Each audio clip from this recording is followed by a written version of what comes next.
Transportation Committee meeting to order. Is any discussions about the minutes that we had from January the 9th? Motion to approve. Second. All in favor?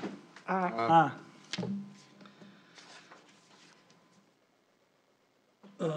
Kyle, it looks like you're gonna take the floor now. All right. I appreciate that. Good afternoon. Brief agenda this evening. Jumping right into it. Savannah Drive, which is a road that we were contacted about the rudimentary road program. Last time we had updated y'all, we were trying to help and get in touch with some of the folks that the current homeowners, landowners could not get a hold of to see if they'd be willing to sign the petition to have it considered to be entered into the program.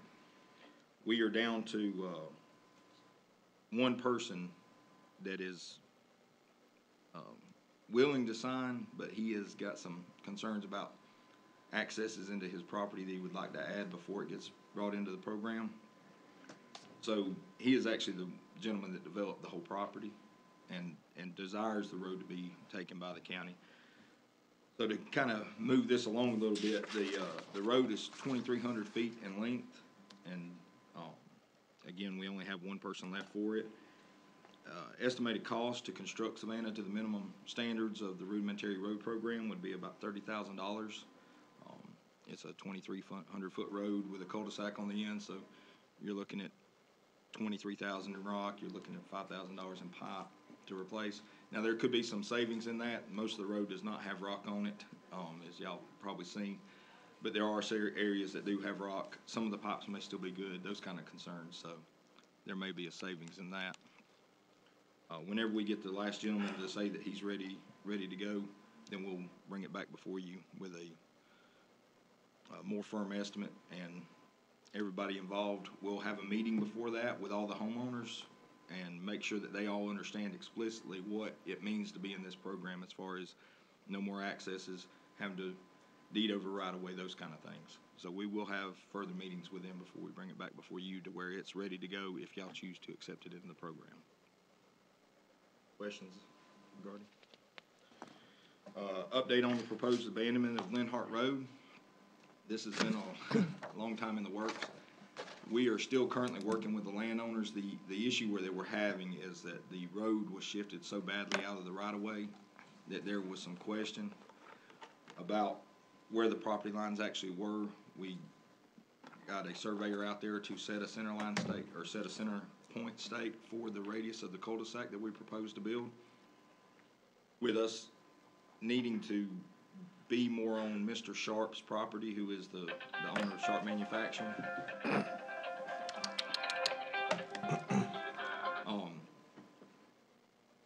We looked at pulling the cul-de-sac back from where we originally proposed it to be. So there's been some back and forth with the landowners on that. We're hoping to meet with them within the next 2 weeks with a plat to try to get right away to provide to Mr. Root to move forward with the abandonment of the road.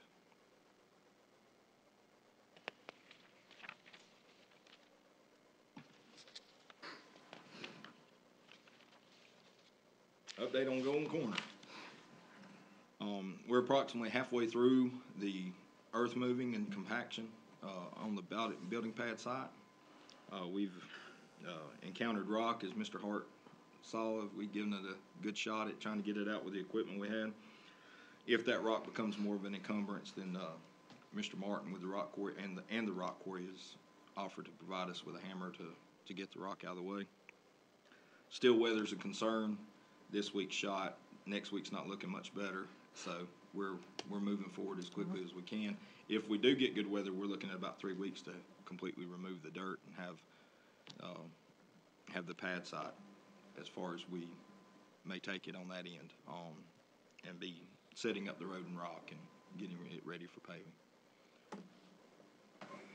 Question on that? I was looking at the grade over next to your stockpile of topsoil. Yes, sir. I seen something there. I think it said top of pad. Is that correct? There were some stakes put out there for our guys to have a little bit of guidance on where we were placing the dirt, and how high we were going with the fill that's gonna be in the pad area. Most of those along the back line are either the box grade, where the catch basins are gonna be that go into the pond, that feed the pond, or they were the top of pad grade offset to the back of the property, to where they would be able to kind of gauge where they were as they got further back on the property. So possibly so, but it wouldn't be the grade right there, it'd be the grade out on the pad, because it all falls off to the back. Okay, where the pond was that you're filling, is it close to grade yet?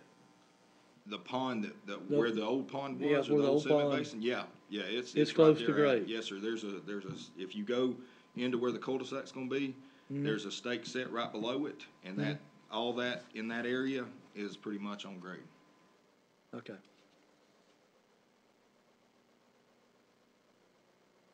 Treasurer's office driveway, currently under construction, as y'all may have seen. Again, weather caught us last week, got into the bottom and degraded the subgrade, so we had to pull it back out, repack it, put more, soil in it, try to divert the water to get it away from it. But, again, on that one, if we had 2 weeks decent weather, then that project would be complete, paved, landscape to Mr. Mulder's desires, or facilities maintenance desires, and done. So hopefully we get 2 weeks good weather. What Like, about, the lakes look good. Yeah. Good time to be selling lakefront property on Hartwell. After the last couple of days, we got more lakes than we had before now. There you go. We've got several, yeah, on our project, so. Mm-hmm. The last item is acceptance road into the county system. We're currently working with other county departments where ordinances and fire code concern, to try to make sure that we're not creating conflicts, or we're trying to resolve conflicts that are already there. So we're still currently trying to work through that. We have started the new process with developers. We got one subdivision that is being worked on to be accepted in the county road system, of the new process, to where we don't have another Willow Creek, where we don't have another, one of the other mini subdivisions that we have, to make sure that they understand the process, that they understand how we go through things, and that we are making sure that the I's are dotted and T's are crossed. I got a question on the private roads. I know that they submit a plat, submit plans. Do we put an inspector out there? No, sir, not on private roads. Okay. That is, they are still required to have their engineer sign off that the roads were constructed and designed to county standards, and as-built the roads for planning community development. But as far as the road department, only if they are going to be county roads do we inspect them. Okay. We used to, but we stopped that about 5 or 6 years Yes. ago. I guess it's been maybe right around 6 years ago. We stopped inspecting those private roads. Okay, With manpower and cost and resources for something that wasn't intended to be ours. Is there a way on that county road acceptance policies, is there a single signature by a county person? Yes. Is there an ability to add another, when we have this change and shift of, That's actually the intent. Part of the process now is there will be a form that both parties sign, so it'll be kind of a dual signature. So both parties will sign off and get copies of those particular forms, so. will that be way- reviewed by, like, where, like, just we get into the place to where, oh, so-and-so was here, cause this is what you hear every single time. And they were here, while they were here, they told me this. Is there a way that this process is like, if you sign it, they sign it, and this comes back in and it's reviewed? Yeah, the another- original document that states that the road will be private, county, or whatever, will be dual signature and notarized. Okay, So that way there's a clear a clear document in the file that states that both parties agree it was going to be this. okay, And then the final document that the plat had been turned in and signed and approved, the final plat has been taken care of, will also be dual signature of some kind, so that way there is no confusion. if they're in I shouldn't say violation, if something is not up to spec, is there the same type thing that goes in there where they are noted that there's something that they're doing is There'll be a not up? written document if we perform a plan review for the roads, there will be a written document on what items do not meet Yeah, certain the specifications. curb or whatever it is, okay. And then, is there something else that we can put in there when, I guess the notification of sale, that they notify us that Bill's subdivision is now owned by spread so we know who, you know, when that transition's over? Is there a way that we can do that? Because what I feel like happens is when these get sold, and sometimes they're sold before there's houses in there, we have a new guy that comes in that says, hey, they told me this was county roads. I mean, obviously, we're gonna have the documents in there. Is there a way that we can know that? Or to just say, if this subdivision is sold or transferred, they need to notify us so we're catching it on the front end rather than on the back end? It doesn't have to be a pre-sale. I'm just thinking like, I don't know, we'll have to see if there's a way we can do that. I'm just trying to make sure we know who like if it transitions, if ownership transitions during the period of time, the new owners understand what the old owner signed of what our specs are. Cause I don't want it to disappear and then them to come back to us and say, oh, well, Do deeds reference whether the roads are private or public in a particular subdivision? No.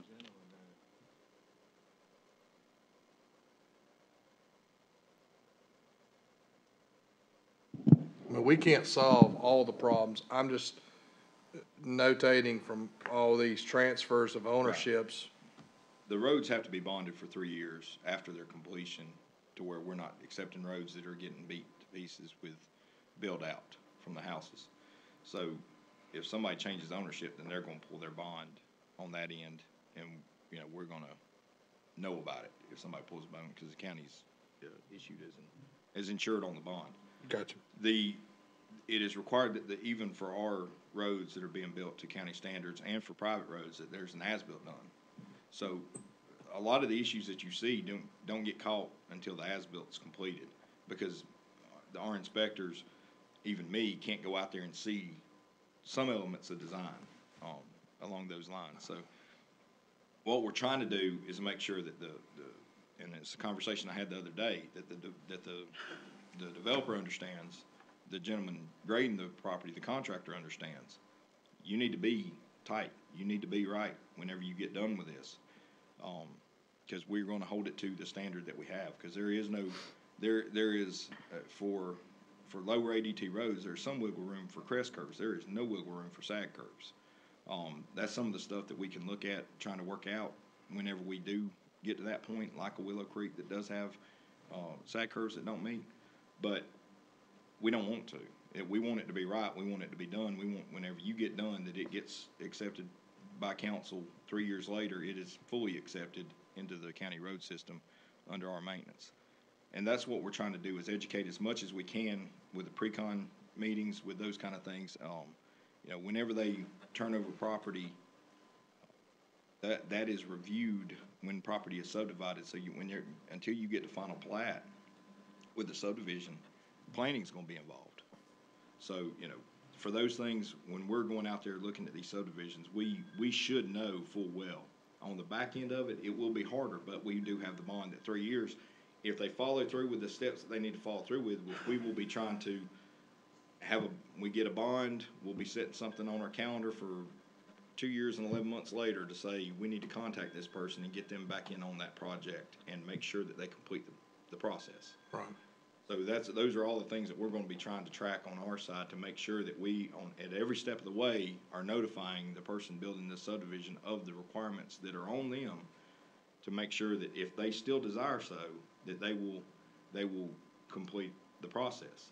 And then if they decide to take it private, then the final plat will have to change, and they'll have to put a statement on there that these roads were not built to county standards and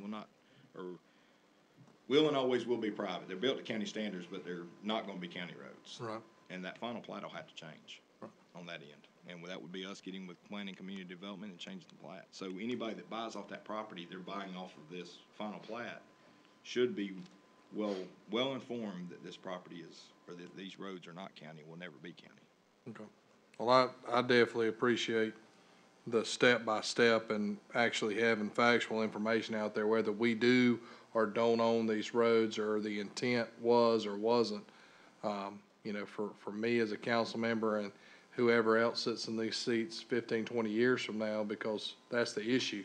You know, we hear, oh, well, they wrote it on a little piece of notebook paper and we signed it. Well, that's not keeping records. So I think, I appreciate what y'all are doing to And we go inform this them, too, route. without council acceptance, there is no acceptance. Right. I can't accept roads. I mean, Mr. Mulder can by y'all, but again, that's always been a council thing to accept roads in the county system. Right. And with the records we're going at, I think that's the right thing. Thank you. Mr. Reed, Mr. Mulder, I mentioned topsoil pit a while ago at, Golden Corners. Are we still selling that topsoil, or do we ever start? We want to, but nobody's calling. Is that right, Mr. Martin? That's correct. We haven't had the first person call. We put it in the paper, we put the sign out, put the phone number, we set up the phone number for Mr. Martin, so they're not calling into our normal office lines. Nobody's interested. You wanna buy some? Well, probably all I could put in my pocket. But we'll put a notice back out again, just stating that it's for sale. We even came up with a very, what we thought, good price. Which is? It was like $150 for a full dump truck load or something like that, which would normally cost you $300 or $400, if you bought it elsewhere. I can't remember the schedule, but it was significant discount. Now, y'all still sell topsoil at the rock quarry too, so is it still, That's more fill dirt yeah, from the rock quarry. okay, The overburden that's been stripped off is more of a filled dirt. But Okay. this stuff out at the Commerce Park is really Good good stuff. topsoil. But we've set a structure for just a pickup truck, a trailer, dump trucks, the big travel kind of trailer trucks, I mean, all kinds of different things. So we'll go back and review it and then put it back out there again and see if we can get any interested parties. put some stairs up on the back of and make it a slide. Right about now, with it being so wet, you can slide down. Be perfect. We can get some, have a Jeep trail, I mean, we have all kinds of fun on that thing. We have any other business? Motion to adjourn. Second. Is that, no. So we got a second. Sure, second. All in favor? Aye. Aye.